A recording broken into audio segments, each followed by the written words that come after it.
Ang diskarte dito guys, ito ilalagay dito. Ito. Then ito guys, ibabalik natin. Then make sure na mahigpit na to. Tapos guys, ito naman papunta sa may panel board. Dito natin ipapasok.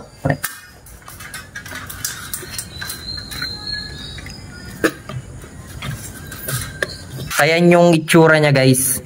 Para hindi siya bulky, lalo na 30mm itong ite-terminate natin, hindi siya kasya dyan sa mismong terminal ng circuit breaker. Then ito guys, ibabalik natin to.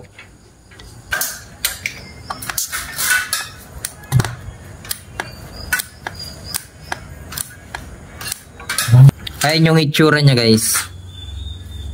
Yan. Yung pinaka-jumper natin guys, nandun sa pinaka-ilalim. Then, ito naman yung papunta sa panel board. Then, ito naman, papunta dito sa may generator line.